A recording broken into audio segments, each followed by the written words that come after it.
હવે આપણે ચાલુ કરીએ સ્વાધ્યાય 5.1 પ્રશ્ન નંબર 1 શું કહે છે કે નીચે આપેલા વિધાનો સત્ય છે કે અસત્ય તે જણાવો અને એના માટે કારણ આપો। તો પહેલું જુઓ અહીંયા કે એક જ બિંદુમાંથી પસાર થતી માત્ર એક જ રેખા દોરી શકાય।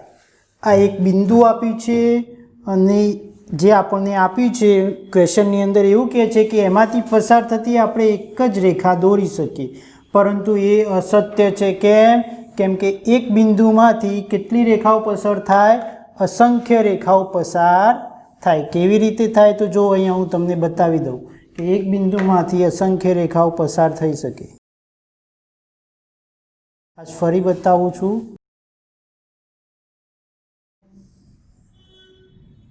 કે એક બિંદુમાંથી પસાર થતી અસંખ્ય રેખાઓ હોય છે। ક્લિયર?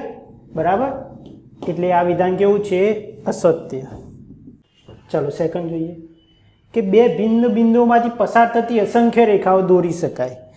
હવે બે ભિન્ન બિંદુઓમાંથી પસાર થતી અસંખ્ય રેખા કેવી રીતે હોય? આપણે યાદ કરો પૂર્વધારણા 5.1 સોરી પૂર્વધારણા 1 પૂર્વધારણા 1 શું કહે છે કે બે ભિન્ન બિંદુઓમાંથી પસાર થતી એક જ રેખા દોરી શકાય।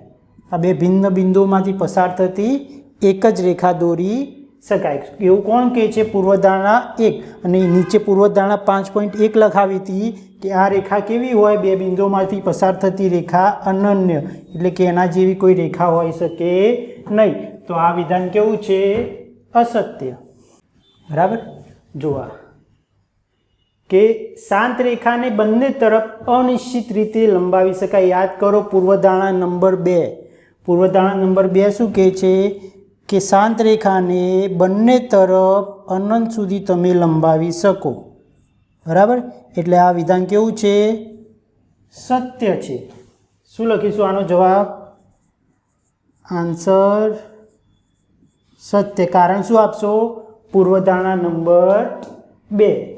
બરાબર? હવે જુઓ બે વર્તુળ સમાન છે તો તેમની ત્રિજ્યાઓ સમાન હોય। હવે ચાલો હું અહીંયા જોઉં કે બે વર્તુળ સમાન લઈ લઉં છું। જુઓ અહીંયા આ વર્તુળ અને આ વર્તુળ, બરાબર? સેમ ટુ સેમ ટ્રાય કરું છું હું કે એના જેવું જ આવે। બરાબર છે? હવે આ બે વર્તુળ છે, હવે એકબીજા ઉપર આવી જાય એટલે કે એકનો પરિઘ કોને કહેવાય? કે વર્તુળની ધાર હોય એને પરિઘ કહેવાય। એટલે કે એકનો પરિઘ આખો બીજાના પરિઘ ઉપર આવી જાય એટલે કે વર્તુળ એકબીજા ઉપર સંપાતી થઈ જાય તો એના જે કેન્દ્રો હશે એ બંને એક જ થઈ જવાના। એટલે કે જો કેન્દ્ર પી લઈ લઉં તો આ એક આખું વર્તુળ આના પર આવી જવાનું।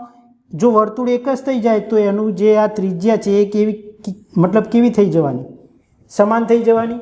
બરાબર? એટલે કે શેના પરથી કહી શકાય એવું? યાદ કરો સ્વયંસિદ્ધ સત્ય 4। શું છે સ્વયંસિદ્ધ સત્ય 4? કે એકબીજા ઉપર બંધ બેસતી આવતી વસ્તુઓ એકબીજાને સરખી હોય। શું કહે છે? કે એકબીજા ઉપર બંધ બેસતી આવતી વસ્તુઓ એકબીજાને સરખી હોય। કોના પરથી? યાદ કરજો સ્વયંસિદ્ધ સત્ય 4 કે આ વર્તુળ આના ઉપર બંધ બેસી જાય તો બધું જ સમાન થાય। એનું કેન્દ્ર બી સમાન થાય, એની ત્રિજ્યા બી સમાન થાય, એનું પરિઘ બી સમાન થાય। બરાબર? તો શું કહી શકાય? આ વિધાન સત્ય છે। એટલે કે આન્સર શું લખીશું? સત્ય। કારણ શું આપીશું? કે સ્વયંસિદ્ધ સત્ય 4। બરાબર? હવે જુઓ છેલ્લો શું કહે છે કે નીચેની આકૃતિમાં જો AB = PQ એટલે કે આ બંને ઇક્વલ છે। AB = PQ, PQ = XY છે તો AB = XY થાય? જો સિમ્પલ કહી દઉં કે આ 4 હોય તો આ બંને સમાન છે તો આ બી 4 સેન્ટીમીટરની થાય। બરાબર? હવે આ બંને સમાન છે અને આ 4 છે તો આ બી 4 થાય। તો સિમ્પલ છે કે AB = XY થવાનું છે। કેવી રીતે થવાનું છે? યાદ કરો સ્વયંસિદ્ધ સત્ય 1 શું કહે છે કે એક વસ્તુને સમાન હોય તેવી વસ્તુઓ એકબીજાને સમાન હોય। શું કહે છે કે એક વસ્તુને સમાન હોય તેવી વસ્તુઓ એકબીજાને સમાન થાય। તો આ જો આ એકબીજાને સમાન છે, આ એકબીજાને સમાન છે તો આ બંને બી કેવી થાય? AB is equal to XY થાય. તો એનું કારણ શું લખીશું? જો અહીંયા સત્ય. કારણ શું આપવાનું? બધામાં કારણ આપવાના છે તમારે કે સ્વયં સિદ્ધ સત્ય એક. પ્રશ્ન નંબર 2 શું કીધું છે કે નીચેના પદોની વ્યાખ્યાઓ આપવાની છે. કઈ વ્યાખ્યાઓ છે? જો 5 આપી છે. સમાંતર રેખા, લંબ રેખા, રેખાખંડ, વર્તુળની ત્રિજ્યા અને ચોરસ. જો પહેલા વ્યાખ્યાઓ કીધી છે તો વ્યાખ્યાઓ જોઈ લઈએ, એના પછી સેકન્ડ ક્વેશ્ચનની આપણે ચર્ચા કરીએ. જો અહીંયા કે સમાંતર રેખાઓ કોને કહીશું? તો સમાંતર રેખાઓ એટલે કે એક જ સમતલમાં આવેલી કે બે રેખાઓ જે પરસ્પર છેદે નહીં તેને શું કહીશું આપણે? સમાંતર રેખાઓ. એક જ સમતલમાં આવેલી, પરસ્પર છેદતી ન હોય તેવી રેખાઓને સમાંતર રેખાઓ કહે છે. લંબ રેખાઓ. લંબ રેખાઓ કોને કહેવાય? કે જે બે રેખાઓ પરસ્પર કાટખૂણે છેદે તેને શું કહીશું? લંબ રેખાઓ. એકદમ સિમ્પલ છે. કોને કાટખૂણે છેદે તેને? રેખાખંડ. રેખાખંડ શું છે? કે રેખાના એવા ભાગને રેખાખંડ કહે છે કે જેને બે અંત્ય બિંદુઓ હોય. તો જો એના માટે અહીંયા કોને કહે છે? જો કે આ રેખા છે, રેખા અનંત સુધી જાય અને એના પરના કોઈ પણ બે અંત્ય બિંદુઓ લઈ લઉં A અને B, તો આપણું શું થઈ ગયો? રેખાખંડ. એટલે શું યાદ રાખવાનું? કે રેખાના એવા ભાગને રેખાખંડ કહે કે જેને બે અંત્ય બિંદુઓ હોય. હવે વાત આવે છે વર્તુળની ત્રિજ્યા. વર્તુળની ત્રિજ્યા કોને કહીશું? કે વર્તુળનું કેન્દ્ર અને વર્તુળના પરિઘ પરના કોઈ બિંદુ. વર્તુળનું કેન્દ્ર અને વર્તુળના પરિઘ પરના કોઈ બિંદુને જોડતા રેખાખંડને વર્તુળની ત્રિજ્યા કહે છે. શું કીધું છે? વર્તુળનું કેન્દ્ર અને પરિઘ પરના કોઈ પણ બિંદુને જોડતા રેખાખંડને વર્તુળની ત્રિજ્યા કહે છે. છેલ્લી વ્યાખ્યા જોઈએ, ચોરસ. ચોરસ કોને કહેવાય? કે એવો ચતુષ્કોણ જેની ચારે બાજુ એકરૂપ હોય અને ચારે ખૂણા એકરૂપ હોય. શું હોય? ચારે બાજુ એકરૂપ હોય અને ચારે ખૂણા કેવા હોય?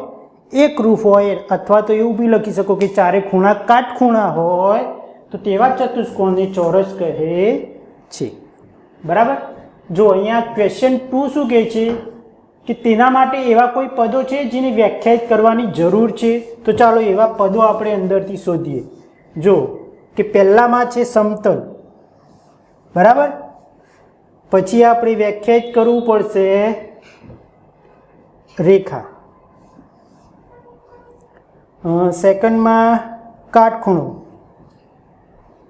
પછી કોઈ નથી. અહીંયા જુઓ વર્તુળનું કેન્દ્ર, પછી વર્તુળનો પરિઘ અને ચોરસની અંદર આપણે વ્યાખ્યાયિત કરીશું ચતુષ્કોણ. તો આટલા પદો આપણે વ્યાખ્યાયિત કરવા પડશે. પરંતુ શું જાણીએ? રેખા અને સમતલ કેવા છે? અવ્યાખ્યાયિત પદો છે. કેમ? કેમ કે રેખા એવી છે કે પહોળાઈ વગરની લંબાઈ છે અને સમતલને કોઈ ડેફિનેશન પ્રોપર આપી શકીએ નહીં. એટલે કે આ બંનેની આપણે અવ્યાખ્યાયિત પદો છે, એના સિવાયની વ્યાખ્યાઓ આપણે આપીશું. જો એની વ્યાખ્યાઓ હવે આપણે લખીએ. જો તો આપણે કયા કયા પદો વ્યાખ્યાયિત કરવાના હતા? રેખા, સમતલ, કાટખૂણો, વર્તુળનું કેન્દ્ર, પરિઘ અને ચતુષ્કોણ. તો મેં કહેલું રેખા અને સમતલ કેવા છે? અવ્યાખ્યાયિત પદો છે. કાટખૂણો. કાટખૂણો કોને કહીશું? કે 90 ડિગ્રી જેનું માપ હોય એને શું કહીશું આપણે? કાટખૂણો. વર્તુળનું કેન્દ્ર કોને કહીશું? કે વર્તુળના સમતલમાં આવેલું કોઈ એવું બિંદુ. જો વર્તુળ છે, વર્તુળનો અંદરનો ભાગ એનું સમતલ છે, એટલે કે વર્તુળના સમતલમાં આવેલું કોઈ એવું બિંદુ જેનું વર્તુળ પરના કોઈ પણ બિંદુથી માપ સમાન હોય તેને શું કહીશું? વર્તુળનું કેન્દ્ર. તેને શું કહીશું? વર્તુળનું કેન્દ્ર. જોઈ લો કે વર્તુળના સમતલમાં આવેલું કોઈ એવું બિંદુ કે જે વર્તુળના દરેક બિંદુથી સમાન અંતરે હોય તેને શું કહીશું? વર્તુળનું કેન્દ્ર. પરિઘ. પરિઘ કોને કહીશું? વર્તુળની પરિમિતિ. પરિઘ કોને? વર્તુળની પરિમિતિને શું કહીશું? પરિઘ. છેલ્લું ચતુષ્કોણ. ચતુષ્કોણ કોને કહીશું કે એક જ સમતલમાં આવેલી બંધ આકૃતિ જેને 4 બાજુ અને 4 ખૂણા હોય તેને શું કહીશું? ચતુષ્કોણ. બરાબર. આ ક્વેશ્ચન અહીં આપણો પૂરો થઈ ગયો. પ્રશ્ન 3 શું કીધું છે કે નીચે આપેલ 2 પૂર્વધારણાઓનો વિચાર કરો. શું વિચાર કરવાનો છે કે 2 ભિન્ન બિંદુઓ કેવા કીધા છે? 2 ભિન્ન બિંદુ A અને B આપ્યા હોય તો તેમની વચ્ચે હોય તેવું બિંદુ C મળે. કોઈ બે ભિન્ન બિંદુ આપ્યા છે. લઈ લઉં છું એક બિંદુ અહીંયા A અને અહીંયા B. શું કીધું છે આગળ વાંચો? તો તેમની વચ્ચે હોય તેવું બિંદુ C મળે. એટલે કે એવું એક જ બિંદુ મળે કે જે એમની વચ્ચે હોય. બિંદુઓ તો આ બંને વચ્ચે અસંખ્ય મળે, પરંતુ વચ્ચે હોય તેવું કેવું મળે? એક જ બિંદુ મળે. કયું બિંદુ? C. બરાબર છે. આ એમ કહેવા માંગે છે. સેકન્ડ નંબર જો એક જ રેખા પર ન હોય તેવા ઓછામાં ઓછા 3 બિંદુઓ મળે. હા મળે ને. જોઈ લો, આ રેખા છે. રેખા લઈ લઉં છું, આને થોડી લંબાવી દઉં છું અને આ 2 બિંદુઓ રેખા પરના છે. અને એક બિંદુ એવું મળે કે જે રેખા પર ન હોય, કોઈ બિંદુ C. ક્લિયર? ચાલો હવે શું કહે છે કે શું આ પૂર્વધારણાઓમાં કોઈ અવ્યાખ્યાયિત પદ છે? તો જોઈ લો, અવ્યાખ્યાયિત પદ કયા હતા? એક બિંદુ અને બીજું કયું છે? રેખા. યાદ રાખજો કે આમાં અવ્યાખ્યાયિત પદો કયા છે? જો મેં અહીંયા આન્સરમાં લખ્યું છે કે હા, આ પૂર્વધારણાઓ 2 અવ્યાખ્યાયિત પદો છે. કયા છે? એક બિંદુ અને એક રેખા. બરાબર. આગળ, શું આ પૂર્વધારણાઓ સુસંગત છે? હા છે, સાચી છે પૂર્વધારણાઓ બંને. બરાબર. તો સુસંગત છે. પછી જો શું આ પૂર્વધારણાઓ યુક્લિડની પૂર્વધારણાઓમાંથી મળે છે? તો કે ના, યુક્લિડની પૂર્વધારણાઓમાંથી મળતી નથી, પરંતુ શેની મળે છે? પૂર્વધારણા 5.1 પરથી. ક્યાંથી મળે છે? 5.1 માંથી. બરાબર. જો અહીંયા પ્રશ્ન 3 પૂરો. હવે જોઈશું પ્રશ્ન નંબર 4.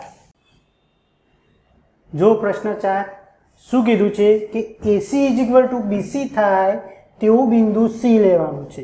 કેવું લેવાનું છે કે AC = BC એટલે કે A અને B ની વચ્ચે બિંદુ હશે એક્ઝેક્ટ, એટલે કે અહીંયા. બરાબર. A અને B ની વચ્ચે જ હશે. બરાબર. શું કીધું છે? તો શું સાબિત કરવાનું છે? તો AC = ½ AB એટલે કે AC છે એ AB ના અડધા થાય. આકૃતિ દોરીને સ્પષ્ટ કરવાનું છે. આકૃતિ આપણે લઈ લીધી છે. બરાબર. હવે સાબિત કેવી રીતે કરીશું એની વાત કરીએ. જો AC = BC આપણને આપેલ છે. બરાબર. ક્લિયર? હવે આપણે સ્વયં સિદ્ધ સત્ય 2 શું જોયું કે બંને બાજુ સરખા ઉમેરતા સરવાળા સરખા રહે. એટલે કે બંને બાજુ હું સરખું ઉમેરું છું. સરખું શું ઉમેરું છું? તો અહીંયા જુઓ, AC બંને બાજુ ઉમેરું છું. બરાબર. શું ઉમેર્યા મેં?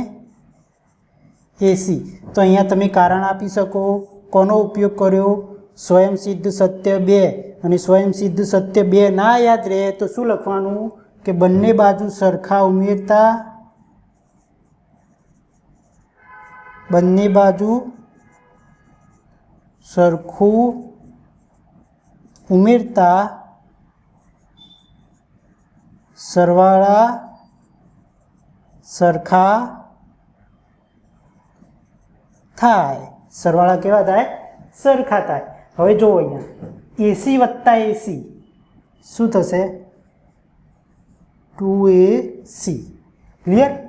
અને અહીંયા જુઓ AC વત્તા BC, AC વત્તા BC, આટલો ભાગ વત્તા આટલો ભાગ, તો આખો ભાગ થશે.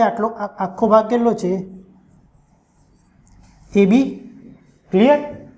હવે જો કેટલું ખૂટે છે? 1/2 ખૂટે છે. અહીંયા 1/2 ખૂટે છે અને અહીંયાથી 2 દૂર કરવા છે.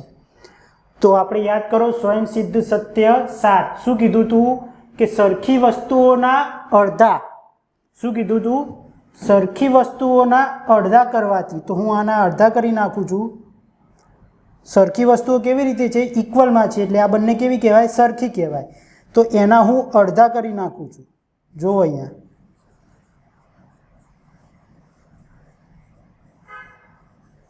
હાફ એ બી આવી ગયા. જોતા થાય શું કર્યા, સરખી વસ્તુઓના અડધા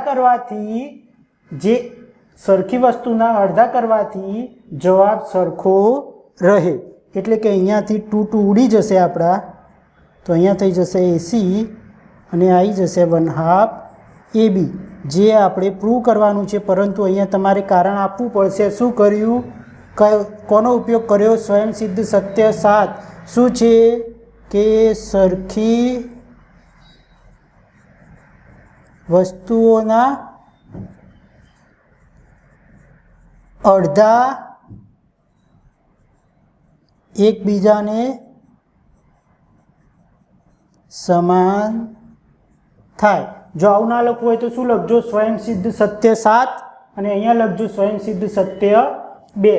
પ્રશ્ન 5 શું કહે છે કે પ્રશ્ન 4માં બિંદુ સી એ રેખાખંડ એબીનું મધ્ય બિંદુ છે.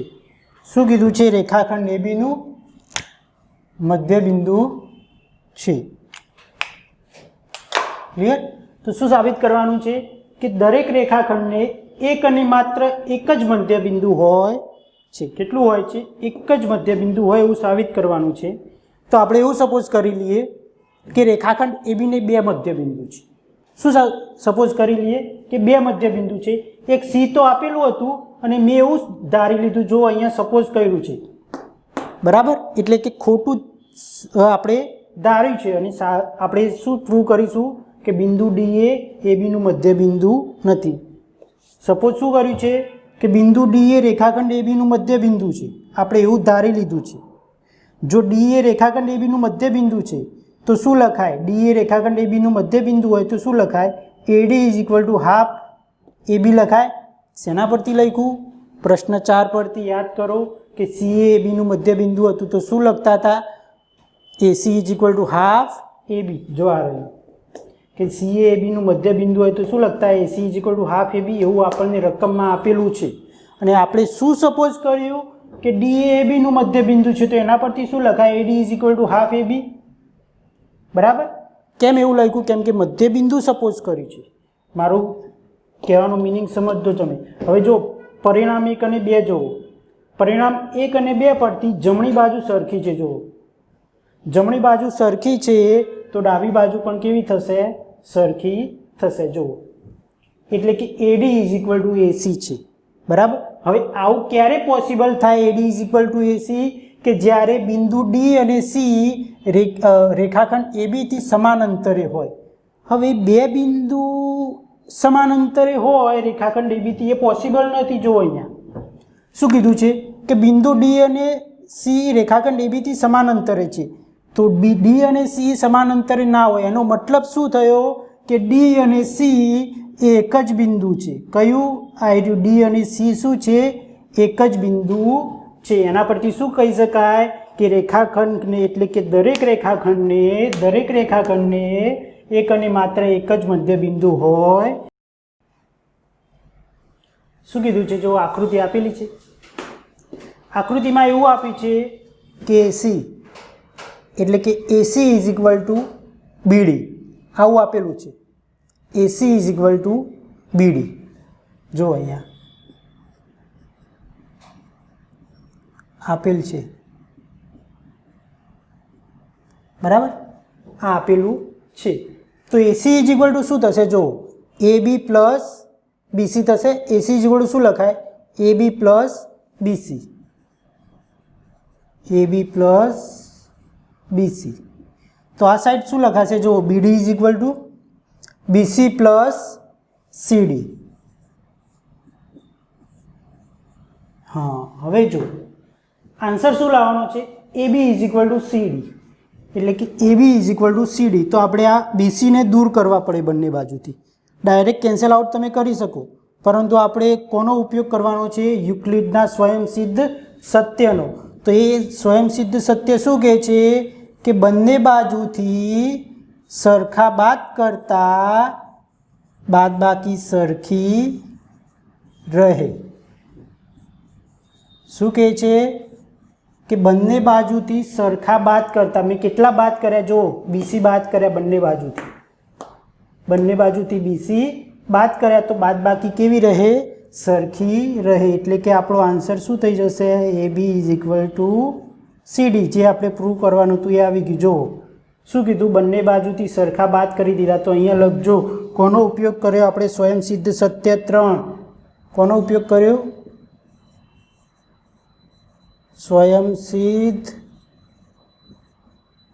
સત્ય 3 સ્વયંસિદ્ધ સત્ય 3 શું કહે છે કે બંને બાજુમાંથી સરખા બાદ કરતા બાદ બાકી સરખી રહે સ્વાધ્યાય 5.1 પ્રશ્ન નંબર 7 અને આપણો 5.1 નો લાસ્ટ ક્વેશ્ચન છે શું કીધું છે કે યુક્લિડના સ્વયંસિદ્ધ સત્યોની યાદીમાં આપેલ સ્વયંસિદ્ધ સત્ય 5 એક સનાતન સત્ય કેમ માનવામાં આવે છે યુક્લિડના જેટલા બી સ્વયંસિદ્ધ સત્યો છે બધા જ સનાતન સત્ય છે એવું નહીં કે આ 5 નંબર જેટલા આપ્યા છે બધા જ સ્વયંસિદ્ધ સત્ય મતલબ કે સનાતન સત્ય છે પરંતુ આના માટે આપણે એક કારણ આપી દઈએ કે આ સનાતન સત્ય કેમ છે તો પહેલાં તો સ્વયંસિદ્ધ સત્ય 5 શું છે તે આખું તેના ભાગ કરતાં મોટું હોય છે આખું તેના ભાગ કરતાં કેવું હોય છે મોટું મેં ઉદાહરણ આપેલું કે એક સફરજન લો તમે એને કાપી નાખો તો જે બે ભાગ છે